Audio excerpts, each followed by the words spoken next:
Bienvenue encore cette semaine à Hockey le Magazine. Jasmin, qu'est-ce que tu as pour nous cette semaine? Bien, on va vous présenter dans quelques minutes une entrevue avec Sylvain Guimond qu'on connaît bien, qui va nous parler d'anxiété cette semaine. Mais juste avant cette entrevue, un entretien qu'on a réalisé il y a quelques semaines avec Éric Bélanger, entraîneur-chef des Lions de Trois-Rivières, qu'on a commencé à vous présenter au fil des dernières semaines. Nouvelle organisation qu'on a au Québec et qu'on est content de pouvoir montrer un peu qu'est-ce qu'ils font là-bas parce qu'Éric Bélanger a toute une tâche devant lui cette saison. Oui, absolument. De ton côté, à toi, Danny?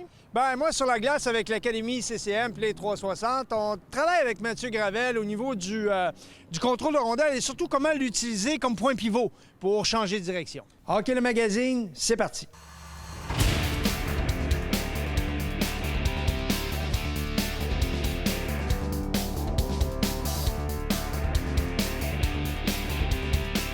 Hockey le Magazine vous est présenté par le Trio Hockey, Sport Rousseau, Hockey Expert et l'Entrepôt du Hockey, en collaboration avec l'Académie CCM, à fond avec l'Académie CCM et Duck Hockey Montérégie. L'expérience à son summum. Hockey le Magazine a le plaisir de recevoir cette semaine le nouvel entraîneur-chef des Lions de Trois-Rivières, Éric Bélanger. Éric, ça me fait plaisir de te retrouver ici dans ton nouvel amphithéâtre. Comment tu te sens à l'approche de ce grand défi-là qui va commencer? On parle beaucoup des joueurs puis de l'organisation, mais pour l'entraîneur aussi, ça va être tout un défi. Oui, tout Pas un de défi. pression? Non, ben, on est très excités, très fébriles. Ça fait plusieurs mois qu'on travaille et puis là, on est comme à la limite. Là. On était en meeting depuis 2-3 jours avec Pascal et Alex Cousineau. On prépare notre système de jeu, nos pratiques, qu'est-ce qu'on va faire en attendant de revoir les gars de Laval. Donc, c'est très excitant. Je suis comme un enfant qui s'en va en camp de vacances là, pour la première fois de sa vie. J'ai très, très hâte que ça commence. Éric, je te demanderai pas tous les secrets de comment ça s'est passé, mais je suis curieux quand même de savoir comment s'est faite l'approche avec toi. Qu'est-ce qui t'a interpellé dans ce défi-là? Puis quand on t'a contacté, ou si c'est toi qui les as contactés, peu importe, c'était quoi les premiers mots que vous avez eus ensemble, les premières idées échangées? Bien, en fait, j'étais rendu à peut-être à monter de niveau, aller à une autre étape dans ma carrière d'entraîneur. J'ai eu 2 superbes saisons. Bien, l'année passée, avec la COVID, je n'ai pas eu, mais avec l'organisation des Chevaliers de Lévis, ça a bien été, avec le séminaire Saint-François avant. Mais lorsque le poste s'est ouvert ici, qu'on allait avoir une équipe, j'ai rentré en communication avec Marc-André. Je suis même descendu ici, puis je suis allé prendre un verre avec chez lui pour lui démontrer mon intérêt. Il était surpris, il ne pensait pas que j'avais un intérêt aussi important. Puis la graine a été semée à partir de là. J'ai fait partie du processus d'entrevue et je suis ici aujourd'hui. Donc, l'intérêt était là. Je l'ai démontré à Marc-André, puis le reste, bien, c'est historique. Éric, tu as terminé ta carrière de joueur en 2013. Alors, on se retrouve quand même pas si longtemps que ça plus tard avec le processus que tu as eu. Tu as parlé des Chevaliers de Lévis. Qu'est-ce que tu vas retenir de cette expérience, de ces premières années comme entraîneur à des niveaux, je dirais pas inférieurs, mais en termes d'âge plus jeune, là, quand même, pour arriver maintenant au hockey pro, à peine 8 ans après la fin de ta carrière comme joueur toi-même? Bien, écoute, c'est un bel accomplissement, puis je pense que ça va m'aider dans mon coffre d'outils dans certaines situations plus tard, de dealer avec des jeunes de 15, 16, 17 ans. Oui, là, je vais dealer avec des professionnels, mais ça reste des êtres humains, puis ça reste que moi, j'ai vécu des générations différentes dans ma carrière, où ce que j'ai commencé la vieille école, où ce que tu regardais en avant, puis tu disais pas un mot. Tu pourrais en parler longtemps de ça aussi. Oui, vraiment. Et là, les joueurs veulent tout savoir, veulent tout être impliqués dans les décisions. C'est de trouver le juste milieu entre ça et les avoir trop impliqués parce que c'est quand même le groupe d'entraîneurs qui sont les patrons. Aimes-tu ça, cette nouvelle mentalité-là? On en parle beaucoup dans le hockey, les jeunes qui veulent être impliqués. Toi, est-ce que tu aimes ça échanger avec les joueurs oui, comme ça? J'adore ça parce que moi, quand j'étais joueur, j'aurais aimé ça être capable de le faire. Tu sais, il y a des choses, des fois, qui me plaisaient pas. J'aurais aimé ça. On s'assoit, on jase, puis à la fin de la journée, c'est moi le coach, c'est moi qui faut décider. Mais comme joueur, quand je l'étais dans la Ligue nationale ou dans des calibres inférieurs, j'aurais aimé ça, avoir une voix plus importante. Il y a une des choses que je voulais absolument parler avec toi, c'est le nombre de Québécois qui vont être avec vous. Je pense que je me tromperais pas en disant que c'était le mot d'ordre au début quand on a commencé à regarder des joueurs. Puis ça, c'est une belle chose d'avoir autant de Québécois qui vont être là. C'est le sentiment d'appartenance avec le Québec que vous voulez développer, Éric? Bien, tu sais, je veux dire, c'est comme donner une chance à nos joueurs québécois de revenir à la maison. Est-ce que ça va être 100 %? Non, parce qu'il y a l'association avec les Canadiens et eux ont des joueurs dans l'organisation. Et puis c'est pas ça qu'on demande non plus. Exactement, Ouais. mais je peux dire, là, j'ai les noms, je les dévoilerai pas aujourd'hui. Là. Je sais à peu près mon line-up va ressembler à quoi. Puis je peux vous dire que le pourcentage est beaucoup plus haut que 80 % que ça va être des Québécois, si c'est pas 90. Donc, on est là. Ça va être une belle saison à vivre. Puis en terminant, je voulais juste te demander, toi, personnellement, qu'est-ce que ça te fait d'avoir le logo? Je pointe vers là, c'est parce que je vois le logo du Canadien sur ton manteau. Toi aussi, personnellement, c'est une belle étape pour toi de te joindre à l'organisation du Canadien de Montréal, la grande famille du Canadien de Montréal? C'est, tu sais, moi, quand j'étais TQ, c'est Canadien nordique, un petit gars de Sherbrooke. C'est Mais sûr. qui vit à Québec maintenant. Alors, Ouais, est-ce que c'était vraiment le Canadien ou c'était les Nordiques? J'aimais là? les Nordiques. Puis mon joueur préféré était Joe Sakic. Je serais menteur de dire que mais le Canadien, c'est l'histoire, tu sais. Puis je suis comme rentré dans la famille, je suis pas très loin. Je regarde ce qui se passe, puis je m'en ai jamais caché que je me sens comme quand j'étais joueur, comme quand j'étais petit cul, qui avait un rêve de jouer dans la Ligue nationale comme joueur, je l'ai atteint. Là, je me sens un petit peu de la même façon, la fébrilité de vouloir retourner dans la Ligue nationale comme entraîneur et élever la Coupe Stanley que j'ai jamais eu la chance de gagner comme joueur. Ça serait un rêve extraordinaire de le faire comme entraîneur. Eric, je te souhaite la meilleure des chances. Ancien analyste à RDS. On est déçu de t'avoir perdu à RDS, mais on est content de te retrouver à Trois-Rivières maintenant ici. Bonne chance pour cette première saison-là. Amusez-vous, puis je vous souhaite le plus de victoires possible. Merci beaucoup. On se retrouve chez Collect Édition pour notre question de la semaine avec Patrick cette semaine. Et on est dans la semaine au début du mois de décembre, Patrick. Et si je ne me trompe pas, pour vous, les collectionneurs, c'est une semaine très importante. Il y a beaucoup d'événements cette semaine qui concernent le marché des collections de cartes de hockey. Je me trompe? Oui, exactement. Bien, il y a les événements surtout au niveau des shows de cartes, donc des expositions qui vont y avoir lieu à Montréal pendant une fin de semaine. C'est une exposition qui a lieu 2 fois par année. Et puis, donc, on retrouve plusieurs vendeurs, plusieurs exposants qui viennent soit montrer leur collection, soit vendre, acheter surtout, parce que pour les commerçants, ce qui est intéressant, c'est très prisé d'acheter à ce moment-là. Et évidemment, je suppose que pour toi, Patrick, c'est un petit peu Noël avant le temps, d'avoir ce genre de marché-là. Ça doit être toujours plaisant à chaque année d'aller voir qu'est-ce qu'il y a sur le marché ces temps-ci. Oui. Bien, surtout, c'est que les collectionneurs qui viennent visiter ces endroits-là amènent des fois des articles qu'on voit jamais. Puis on se dit, mais mon Dieu, c'est unique au Québec. On n'aurait jamais pensé voir des trucs comme ça ici. Puis là, évidemment, bien, c'est la course à celui qui va donner le meilleur montant pour obtenir cet item-là. Et ça nous amène donc à notre question de la semaine cette semaine. À combien estime-t-on le nombre de visiteurs annuels pendant les 5 jours du National Sports Collectors Convention? Est-ce A, 25 000, B, 50 000 ou C, 100 000? La réponse après la pause. On se demandait avant la pause à combien estime-t-on le nombre de visiteurs annuels pendant les 5 jours du National Sports Collectors Convention? La réponse est C, 100 000. Et Patrick, tu as déjà fait partie de ces 100 000-là, si je me trompe, lors d'une année en particulier. Comment tu avais trouvé ton expérience lorsque tu étais allé à cet événement-là? C'est génial. C'est une fête incroyable pour les collectionneurs. Il y a beaucoup de gens. Puis une chose qu'il ne faut pas oublier, c'est que souvent, ces événements-là amènent des séances de signature d'athlètes à travers le monde.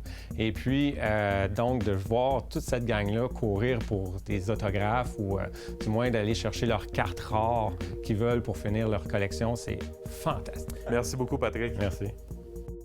On retrouve Sylvain Guimont encore une fois cette semaine, docteur en psychologie du sport, qui est avec nous pour une deuxième fois cette année. Merci Sylvain d'être encore avec nous. Merci à toi, c'est plaisant d'être ici. Sylvain, on parle d'un sujet, malheureusement, il faut en parler un peu, mais je pense qu'il y a moyen d'en parler et que ça reste quand même constructif. C'est l'anxiété de performance qu'on a malheureusement entendu parler dans les dernières semaines avec ce qui est arrivé avec Jonathan Drouin à Montréal. Tout le monde connaît un peu l'histoire qu'il a vécue. Parle-moi un peu de comment, je pense que toi, personnellement, tu as géré ça. Je pense que tu as été impliqué un petit peu dans ce processus-là. Comment tu as géré tout ce genre de choses-là quand ça se manifeste chez un jeune, l'anxiété de performance? Écoute, pour comprendre l'anxiété, il faut presque l'avoir vécu soi-même pour savoir comment c'est envahissant. Donc, chez les jeunes athlètes, c'est un peu la même chose. On a de l'anxiété qui est une anxiété d'anticipation parce qu'on veut bien performer, puis c'est une anxiété où on va se sentir vraiment un peu dépourvu parce qu'on a déjà la suite? Ah oui, on a déjà dans notre tête des scénarios. Si ça n'allait pas bien, qu'est-ce qui va se passer? Est-ce que je vais être à la hauteur? Et ça, on le fait souvent vraiment en amont de ce qu'on va devoir vivre comme performance. Puis on le vit déjà avant même d'arriver au moment où on devra performer. Donc, chez les jeunes, on le voit, c'est de plus en plus présent, de plus en plus jeune. Et on le voit aussi chez nos athlètes de haut niveau qui avaient, on n'en parlait pas, Jasmin. C'est justement, je trouve ça super intéressant que tu en parles. Puis excuse-moi de te couper, c'est que j'allais te demander, est-ce qu'on en voyait avant aussi, mais on n'en parlait pas, ou c'est simplement que c'est pas un phénomène qui était connu? Qu'est-ce que c'était il y a quelques années? Je pense que les deux raisons sont bonnes. Un, on en parlait moins, et je pense aussi qu'il y en avait moins. Mais maintenant, de plus en plus, les gens savent qu'ils doivent en parler. ça devient tellement envahissant, ça devient tellement handicapant pour eux, ceux qui le vivent, qu'un jour ou l'autre, ils n'ont pas le choix de lever la main et de dire « bien, ça va pas bien et j'ai besoin d'aide ». Tu en parles justement de lorsque ça commence à nuire à nos activités. C'est le côté que malheureusement Jonathan Drouin, mais c'est vraiment pas le seul qui l'a vécu. C'est peut-être le cas le plus...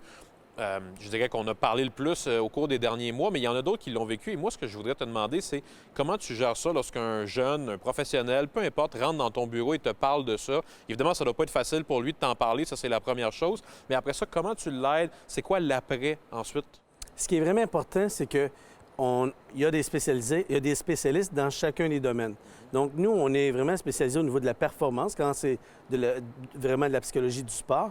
Et quand ça tombe du côté vraiment plus de l'anxiété, là, il faut consulter des psychologues cliniciens qui sont membres de l'Ordre des psychologues qui va permettre de le faire d'une façon structurée et plus d'une façon vraiment clinique, où on va s'assurer que tout est pris en compte, autant au niveau de la santé physique que la santé psychologique de cet athlète-là qu'on va traiter. Donc, c'est vraiment important d'avoir les ressources qui vont nous aiguiller vers le bon professionnel qui va pouvoir les aider à ce moment-là. Lorsqu'un jeune a à vivre cette réalité-là, est-ce que tu penses qu'il aura toujours à vivre avec cette réalité-là pour le reste de sa carrière? Est-ce que c'est quelque chose qu'on peut éliminer de soi-même après l'avoir traité une fois ou ça va toujours faire partie de notre parcours? Oui, mais c'est difficile. On réagit différemment à l'anxiété, au stress, et c'est toujours présent dans notre vie. Est-ce que ça va partir en soi? Non, mais on apprend et on sait, on a des outils maintenant dans son coffre pour faire face.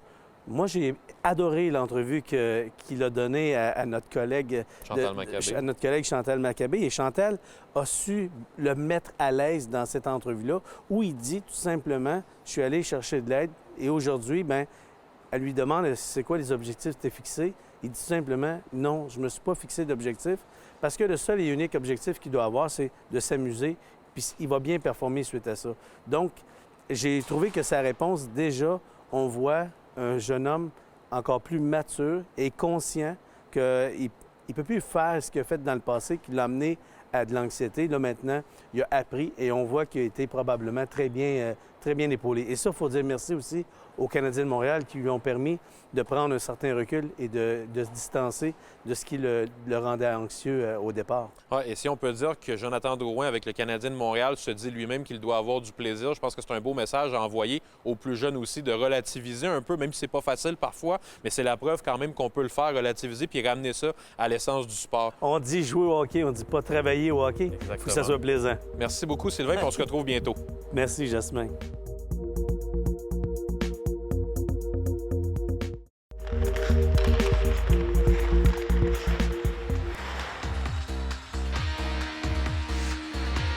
Cette chronique équipement vous est présentée par le Trio Hockey, Sport Rousseau, Hockey Expert et l'entrepôt du hockey. On est avec notre expert, Éric. Et cette semaine, Éric, tu veux nous plonger dans le monde des casques, où il y a eu beaucoup d'évolutions au niveau de la technologie. Oui, effectivement, Bruno. À chaque année, il y a beaucoup d'évolutions au point de vue casque. Il y a des changements, des nouveautés. Mais cette année, c'était vraiment une année spéciale. Entre autres, CCM avec le SuperTax X, qui est sorti, qui est un casque vraiment révolutionnaire. Il est plus cher que les autres casques dans le passé. Vraiment une barrière de prix qu'on ne pensait pas atteindre. Mais les clients, même nous disent le contraire. Ils apprécient le casque. Puis on voit dans l'international, si vous reconnaissez la coquille de ce casque-là, il est de plus en plus utilisé chez les joueurs professionnels. Un gars comme Austin Matthews, il est devenu ambassadeur chez CCM à cause de ce casque-là. Il a pu faire le switch, il aimait beaucoup le casque. Protection, les ajustements, mais vraiment, c'est l'intérieur où tout ça se passe. Les petites alvéoles qu'on voit ici, peut-être la caméra, font en sorte que l'impact, les chocs sur la tête sont vraiment absorbés de façon différente. C'est probablement le casque, à mon goût, à moi, le plus confortable qu'on a en magasin. Mais évidemment, il faut que tu aies la tête qui fait comme il faut dedans. C'est vraiment le critère numéro 1. Acheter un casque, pas pour le marketing ou qu'est-ce qu'on dit, c'est vraiment le confort. Mais c'est nouveau d'investir pour cette pièce d'équipement-là. On est habitué que c'était assez de base. Je me rappelle dans les premiers casques ou les casques que j'avais quand je jouais, c'était très, très simple. Donc de là, maintenant, il y a une mentalité où, avec la technologie, ça vaut la peine d'investir pour cette pièce-là. Tout à fait. Puis quand on y pense, protéger notre tête, Il n'y a pas vraiment de prix à ça pour s'assurer que tu ne fasses pas de commotion, des blessures, des choses comme ça. Donc, investir dans un casque, c'est très important. Et tu as entièrement raison. Mais avec toute cette nouvelle technologie-là, moi, je l'ai dans les mains présentement, là, puis j'en reviens pas à quel point c'est léger. Fait que là aussi, la légèreté est importante. Oui, exact. Dans le casque que tu as dans tes mains, le Hyperlight de Bauer, le nouveau de cette année, est vraiment léger. Puis encore une fois, ils ont changé la coquille un petit peu différente des autres casques qu'il y avait dans le passé, les casques React. Mais le confort, les matériaux qu'ils utilisent, l'ajustement sans outils, évidemment, de nos jours, ça en fait aussi un casque de très haute qualité qui est très confortable. Et on sauve plusieurs minutes à ne pas avoir à l'ajuster avec le tournevis, à réessayer. Ça, c'est plaisant. Et au niveau des accessoires, pour ceux qui se doivent d'avoir une visière complète ou de la protection faciale? Oui, mais c'est un bon point. Tu as le choix entre des grilles comme celle-ci. Celle-ci est en titanium, donc très légère. Celle-ci est en acier, un petit peu plus pesante, mais qui fait le travail également. Mais il y a plusieurs choix. Tu peux également prendre une visière complète de Bauer CCM qui devient de plus en plus populaire. C'est quand même populaire aux États-Unis. Au Canada, au Québec, commence à avoir une petite percée ou une demi-visière, les entraîneurs. Mais tout ça pour dire qu'en magasin, on a vraiment tout ce dont vous avez besoin pour protéger votre tête adéquatement. Et quelqu'un qui veut faire l'achat ou justement investir dans un de ces casques-là, mais a déjà chez lui une grille ou une visière d'une autre compagnie, est-ce que ça s'assemble facilement? Oui, il peut. S'il n'est pas certain, il peut emmener la grille en magasin. On va s'assurer à l'achat du casque que la grille ou la visière puisse faire sur le casque, mais la plupart du temps, c'est interchangeable. Et est-ce qu'on voit maintenant, parce qu'avec les entraîneurs, on voit que les entraîneurs aussi veulent protéger leur tête, est-ce qu'on voit de plus en plus de ces entraîneurs-là, justement, vouloir bien investir au niveau des casques? Oui, tout à fait. On ne sait jamais. Sur une patinoire, on a un entraîneur peut plier sur une rondelle ou pas voir un enfant passer, se faire trébucher, tomber par en arrière. Mais il n'y a pas seulement porter le casque, il faut attacher la sangle aussi, qui facilement, le casque peut tomber. Puis tu peux vraiment te faire mal. Tu as entièrement raison. Depuis que j'ai arrêté de jouer, je suis passé du côté des entraîneurs et je suis chanceux d'avoir utilisé ce casque-là. Il a été utile à quelques reprises parce que tu as beau penser que tu es solide sur tes patins, un garçon, une fille qui passe, qui ne s'est pas arrêté, ça vient vite. Fait que c'est pas évident. Bien, merci beaucoup. Vraiment intéressant au niveau des casques. Puis la semaine prochaine, on va y aller au niveau des épaulettes. Encore une fois, beaucoup de technologies qui développent.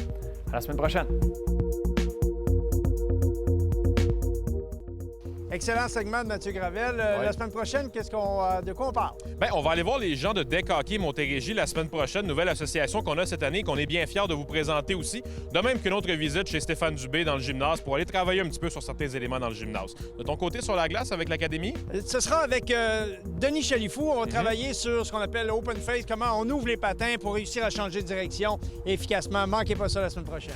Hockey Magazine vous a été présenté par le trio Hockey Sport Rousseau, Hockey Expert et l'entrepôt du hockey, en collaboration avec l'Académie CCM. À fond avec l'Académie CCM et Deck Hockey Montérégie. L'expérience à son summum.